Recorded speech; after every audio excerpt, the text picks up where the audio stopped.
Introdução. Provavelmente a coisa mais exasperante tanto para os autores quanto para os leitores em qualquer obra publicada, é que uma introdução se transforme em discussão crítica.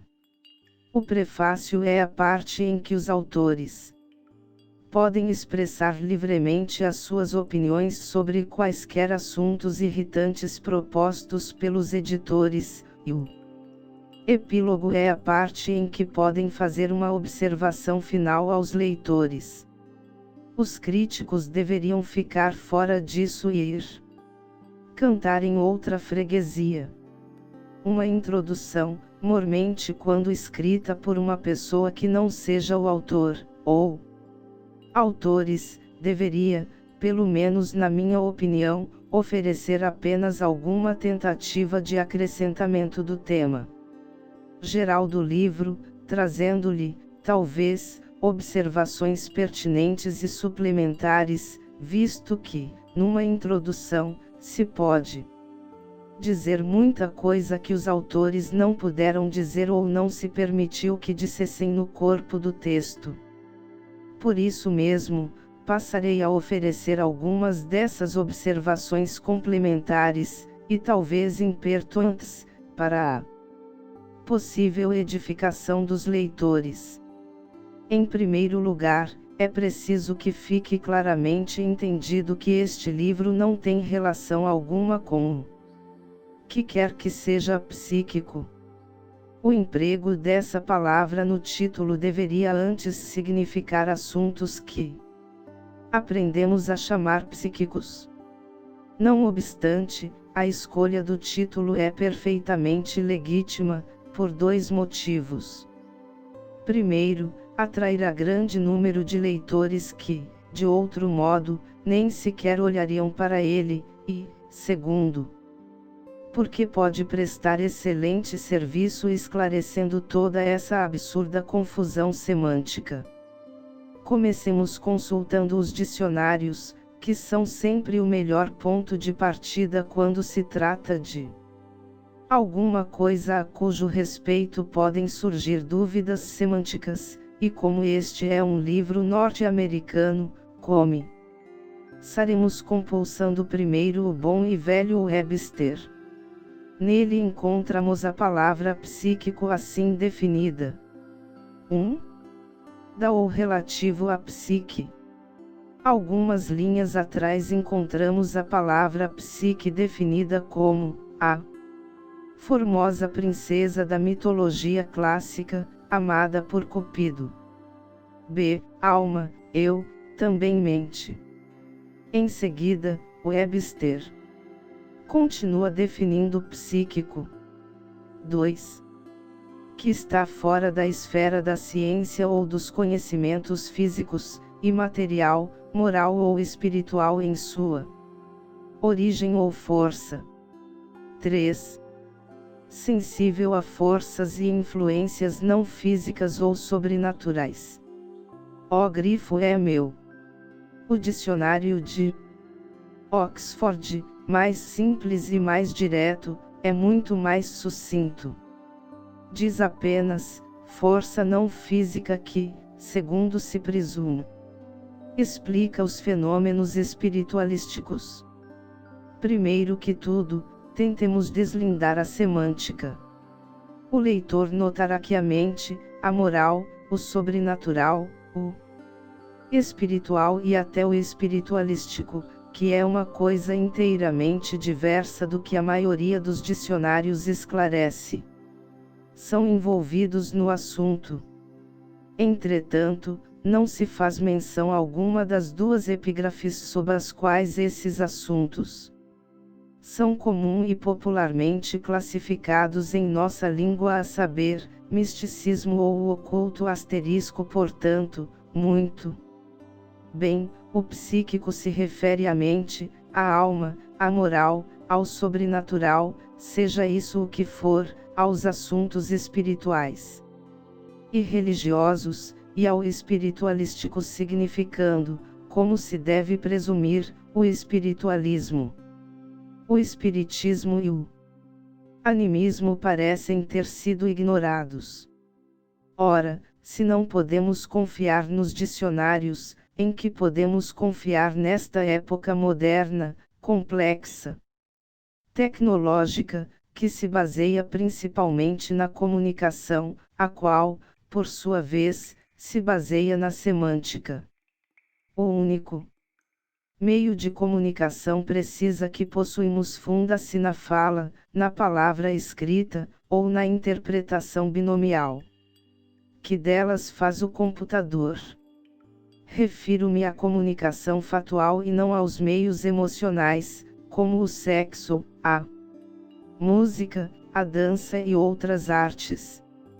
Daí que, acima de tudo, precisemos esclarecer os fatos e que, para fazê-lo, hajamos mister descobrir precisamente o de que estão falando as outras pessoas. É muito interessante notar que nem mesmo o maior dicionário, nem mesmo o vasto Oxford de muitos volumes faz referência a um item sequer deste livro sob qualquer epígrafe de psíquico. E quais são esses itens?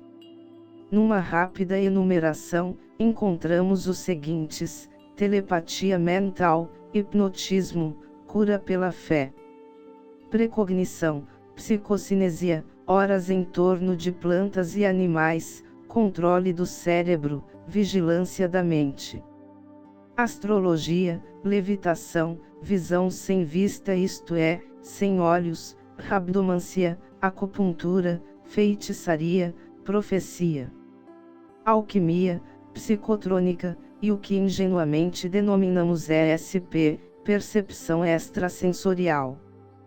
Peço agora ao leitor que preste atenção numa coisa. Estes são precisamente os itens que o ocidental comum confessará que constituem o imago do que ele denomina o psíquico. Além disso, muito embora possa admitir a inclusão de outros itens nessa categoria, como o espiritualismo, e possivelmente até o misticismo se conhecer a diferença entre os dois ou tiver aprendido a verdadeira significação dessas palavras se tentarmos enfiar-lhe religião à força na cabeça dentro desse terreno, ele provavelmente se sentirá insultado, e passará a insultar, num evidente descontrole mental. Por quê? Porque há séculos lhe tem sido ensinado que a existência está claramente asterisco do ponto de vista da semântica, oculto significa, única e exclusivamente, escondido. Dividida em três partes, o espiritual, a saber, a religião e os assuntos correlatos, além das artes talvez, se é que ele algum dia chegou a pensar nelas, o científico, o que, para o ocidental, significa principalmente a tecnologia, isto é, apertar botões ou lavar garrafas, e, terceiro, tudo o que não se inclui nas duas categorias anteriores. Esta última costumava ser chamada metafísica, mas agora é simplesmente denominada psíquico. O resultado dessa doutrinação é que nós, do Ocidente, desde os cientistas até os imbecis, parecemos não ter feito uso dos dicionários e, desse modo, deixamos de compreender que estamos empregando essa palavra para abranger dois conceitos totalmente diversos e quase diametralmente opostos. Pela mesma razão, vemo-nos num estado semelhante de confusão no tocante às palavras ciência e cientista. Usamos a primeira para abranger não só a ciência básica, que os dicionários definem como a busca do conhecimento, mas também a ciência aplicada, ou tecnologia, que diz respeito à pesquisa. Da mesma forma, utilizamos a palavra cientista para abranger os que se dedicam a esses dois tipos de atividades. Entretanto, Os que se consagram à ciência básica realmente são filósofos, e é muito animador observar que a expressão cientistas filosóficos está começando a ser adotado pelo uso comum. Igualmente agradável é encontrar o título Ciência e Tecnologia. Ciência aplicada é uma boa expressão e diz claramente o que quer dizer, mas, se falarmos num cientista aplicado, pareceremos estar aludindo a um coitado qualquer com funções muito semelhantes às de uma simples chave de fenda. Na realidade, é exatamente isso o que ele é, de modo que a polidez nos impõe que o dignifiquemos com o título bem mais pomposo de tecnologista. De mais a mais, isso o relaciona com os técnicos, a cuja irmandade ele pertence. O ocidental comum, e continuarei a enfatizar essa expressão qualificativa, junta tudo o que não aprendeu a definir como espiritual ou científico numa grande cesta, que depois corta em pedacinhos para ajustar às suas preferências. Faz uns 2 séculos que lhe dizem que tudo o que a ciência pragmática, ou a religião espiritual, não podem explicar, deve ser incluído nessa categoria. E foi por causa disso que surgiram tantas concepções errôneas. Parece pouquíssimo provável, por exemplo, que a lei venha a tornar-se, um dia, inteiramente científica, ou a arte puramente espiritual, ao passo que assuntos como a política desafiam qualquer classificação. Não obstante, todas essas matérias perturbadoras exibem aspectos tecnológicos, e pode-se-lhes até conceder qualidades científicas e espirituais, de sorte que a pessoa comum as classifica com certa facilidade. Quando, porém, surgem assuntos que não parecem corresponder a uma explanação pragmática ou espiritual, costuma-se simplesmente negar que existam, até como problemas. São os assuntos que outrora se amontoavam sob o nome de metafísica e que agora se chamam psíquicos.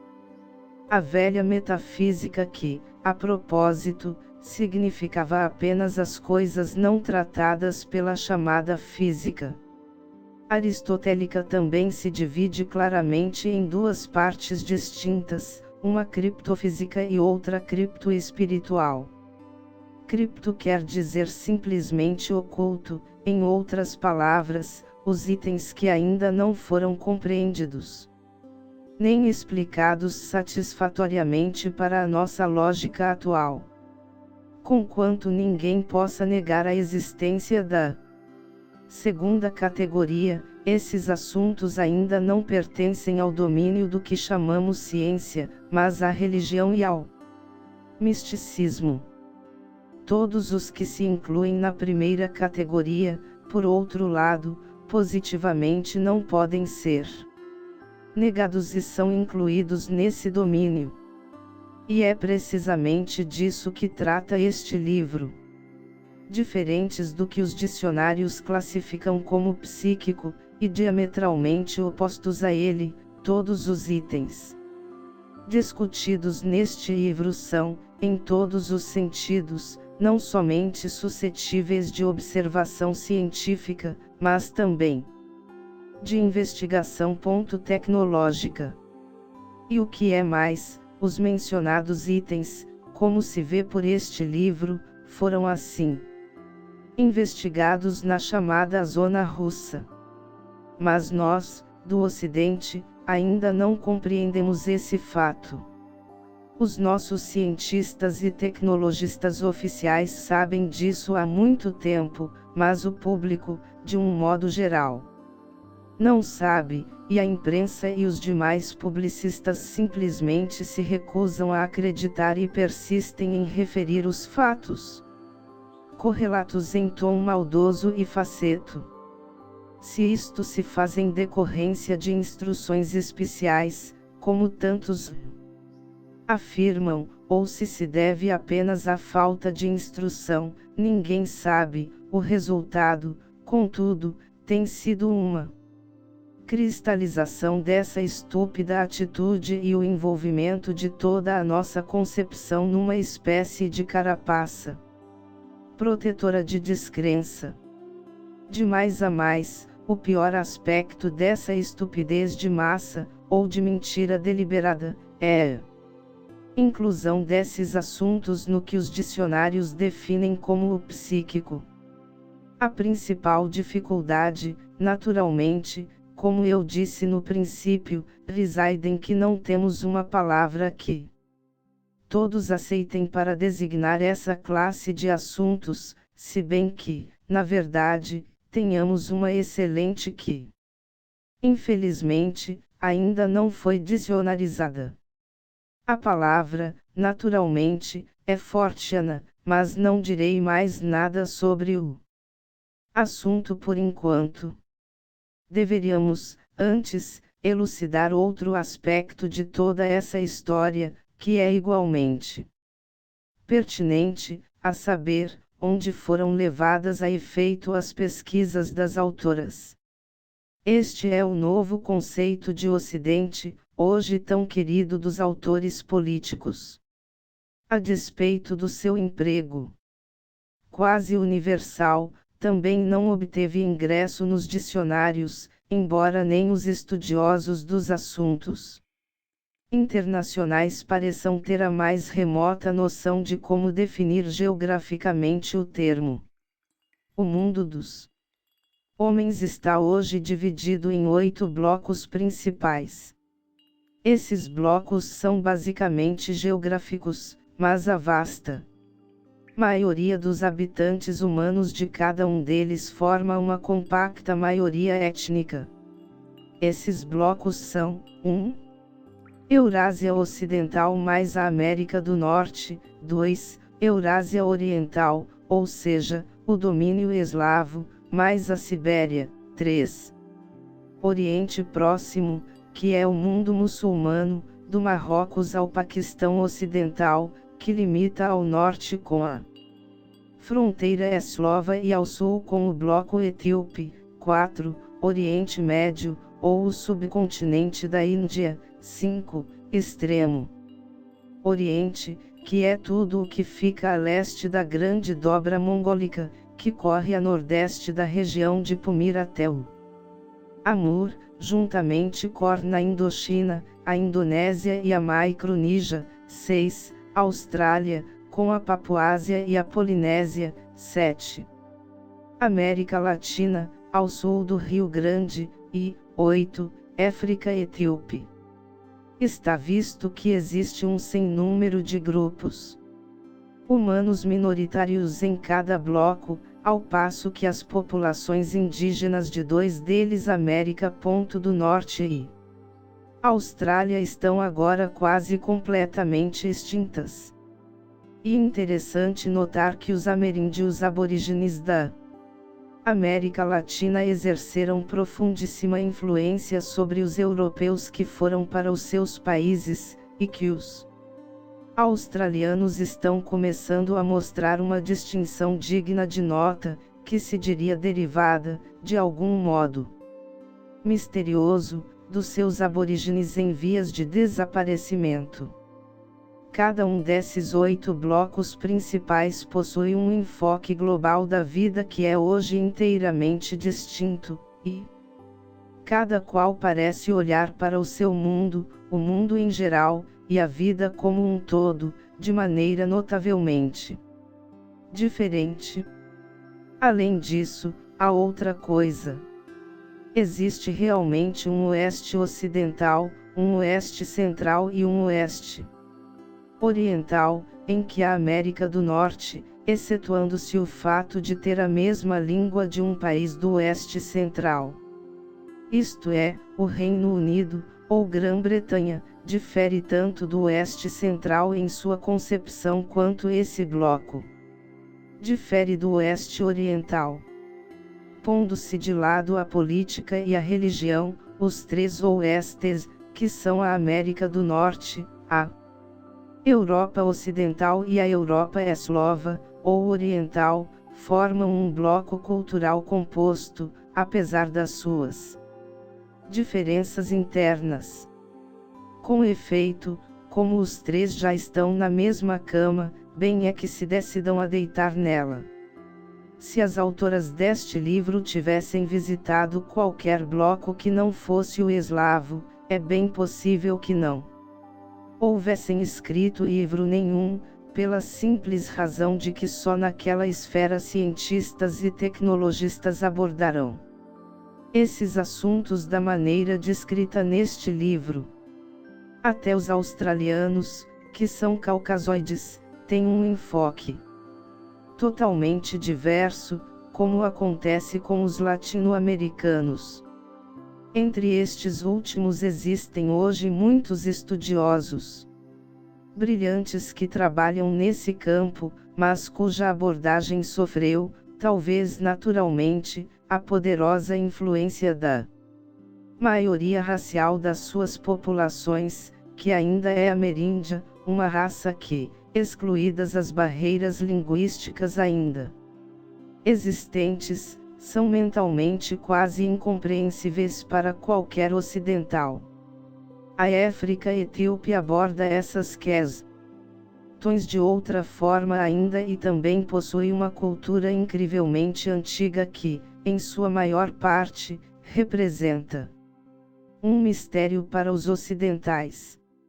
Os indianos e os habitantes do Extremo Oriente vêm tentando, há milênios, decifrar os mesmos misteriosos fenômenos naturais, cada qual à sua maneira individual, maneiras essas incompreensíveis para uma cultura baseada na tecnologia. Só os ocidentais do centro, isto é, os europeus ocidentais, formam uma ponte intelectual híbrida, mestiça, abastardada, entre todos os outros com a possível exceção dos que habitam o Extremo Oriente. Os assuntos que as autoras descrevem e discutem neste livro constituem o núcleo central de ampla série de investigações que nós, do Oeste Ocidental, e, em grande parte, os habitantes do Oeste Central, sempre tratarão de cambulhada com outros assuntos, tais como o verdadeiro psíquico, segundo a definição do dicionário, e o criptoespiritual, e que por isso mesmo permaneceram quase que totalmente ignorados por nós de um ponto de vista científico. Tais assuntos, como foram enumerados à página 7, foram simplesmente qualificados de malucos e, portanto, de indignos de uma investigação séria e até de consideração. Além disso, os que tentaram investigá-los cientificamente tiveram as suas asas rapidamente cortadas. Mas há ainda outro e mais triste aspecto. Os cientistas sérios que teimaram em realizar uma investigação sólida, como aconteceu com um autêntico erudito, o Dr. J. B. Ryan, caíram na velha armadilha ao proclamar que existe um fator espiritual, isto é, místico, envolvido nessas questões inteiramente pragmáticas, e que ele foi o primeiro a denominar para, semelhante no aspecto, psíquico, veja o dicionário, logia, que significa o estudo de.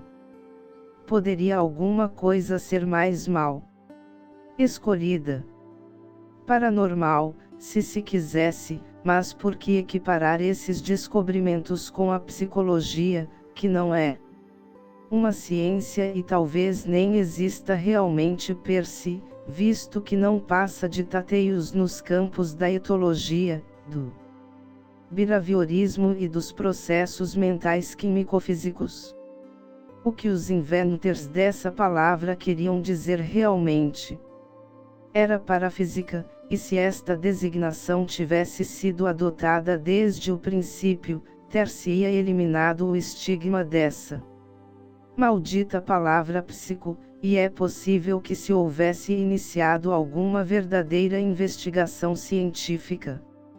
O mesmo se pode dizer, e até mais vigorosamente, em relação à expressão percepção extrasensorial. Estes assuntos criptofísicos são, de fato, estão fora do cripto espiritual, isto é, psíquico, mas, na realidade, estão solidamente dentro do físico. Pior ainda, contudo, é o resto desse termo bobo. Porque apenas percepção. Ele inclui muito mais do que a simples percepção, além de mandar ou disseminar. A TSSP, ou percepção supersensorial seria melhor, mas isso também supõe um elo biológico necessário, ao passo que todas essas coisas provavelmente existem mesmo quando não há por perto nenhuma coisa viva segundo a nossa definição de vida. Mas ESP tornou-se uma expressão destinada a chamar a atenção para o que nem a religião, nem a ciência conseguem explicar, e tanto para o cripto espiritual quanto para o cripto físico. Separe o leitor os dois campos e terá, de um lado, assuntos que só pertencem à mente, como conceitos religiosos, matemáticos, ontológicos e os demais intangíveis, e, do outro, uma massa fervilhante de tangíveis, como os que se descrevem neste livro e que são mais suscetíveis de investigação científica e tecnológica, bastando para isso que as iniciemos. O único mistério verdadeiro está em que ainda não os imobilizamos e em que, na maioria, não sabemos como funcionam, nem mesmo quais são os princípios que os regem, ao passo que, no campo biológico, ainda não encontramos os órgãos nos corpos vivos através dos quais operam. A esta altura, todavia, já devíamos ter o suficiente para convencer até os cientistas ocidentais de que eles não têm nada de místicos, espirituais e, muito menos, de psíquicos. É possível que, com o correr do tempo, e de um ponto de vista puramente histórico, tenha nascido exatamente assim a filosofia marxista, por mais inexata do ponto de vista biológico que ela fosse originalmente. Compreendam-me, por favor. Não estou equiparando estas coisas ao leninismo, ao stalinismo, ao maoísmo, ou a qualquer outro assunto político ou religioso. Não era apenas o pensamento ocidental, senão também o oriental, o africano, o indiano e todos os tipos de pensamento que estavam começando a atolar-se no fim do século passado. Fazia-se necessária uma grande sacudidela. Ninguém está querendo ser malcriado, mas, falando como biólogo, os conhecimentos cada vez maiores sobre o nosso meio e sobre nós mesmos estavam a exigir um descarte de inúmeras tradições. Certa ou errada, necessária ou não, a revolução intelectual é tão indispensável quanto a revolução biológica, e dói tanto quanto esta. É muito possível que, sem ela, como tantos milhões de outras espécies de criaturas vivas, nós já tivéssemos desaparecido.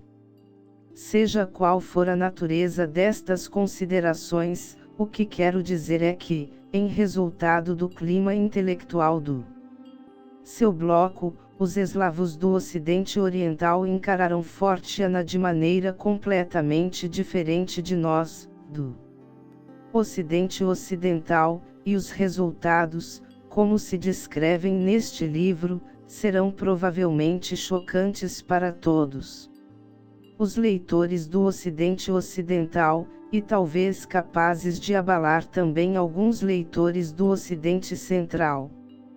Por isso mesmo, continuem a ler. Ivan T. Sanderson. Colum, Nova Jersey, janeiro de 1970. Agradecimentos. Confessamo-nos profundamente agradecidas aos muitos homens e mulheres atrás da cortina de ferro que nos ajudaram a escrever este livro. Por várias razões, alguns não puderam ser mencionados pelo nome. A toda essa gente e aos cientistas, os nossos mais sinceros agradecimentos e a nossa esperança de que, sejam quais forem as nossas diferenças políticas, o mundo da pesquisa psíquica possa ser testemunha de uma cooperação e uma amizade cada vez maiores entre os povos de todas as terras.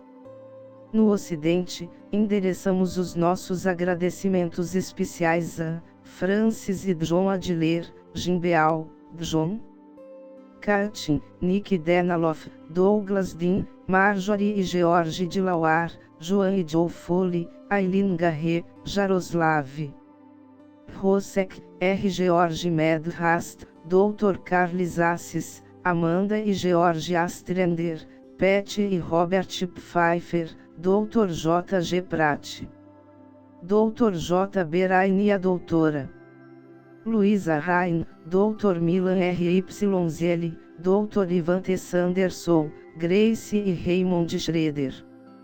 Agradecemos também particularmente a Benson Herbert e a The Journal of Paraphysics, Laboratório Parafísico, Downton, Wilts, Inglaterra, a permissão para citar trechos do relatório do Dr. Zerejdak, publicado no Vol 2, N graus 3.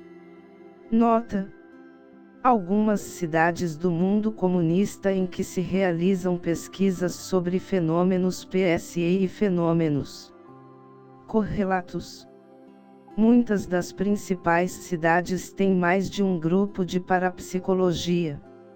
A URSS é formada de 15 repúblicas federadas, a maior das quais é a República Russa Socialista Soviética Federada, que inclui toda a Sibéria, bem como um grande trecho da parte ocidental da União Soviética. República Russa. Moscou, capital, Leningrado. Novosibirsk, Lituânia. Nizhny Tagil. Kaunas, Irkutsk. Khabarovsk, Vladivostok. Tomsk, Minsk, capital. Omsk, Grodno. Kazan. Saransk, Moldávia. Saratov. Voronezh, Kishinev, capital, Cheboksary. Ivanovo. Krasnodar, Europa Oriental, Taganrog. Sverdlovsk. Tchecoslováquia. Praga, capital, Haredach Kralov. Kiev, capital, Bratislava. Odessa, Nitra, Zaporozhye. Bulgária, Geórgia. Sofia, capital. Tbilisi, capital, Petrich. Uzbequistão, Polônia. Tashkent, capital, Varsóvia, capital. Poznan, Cazaquistão. Alma-Ata, capital, Romênia. Bucareste, capital, Estônia. Tallinn, capital, Alemanha Oriental. Tartu, Berlim Oriental, capital.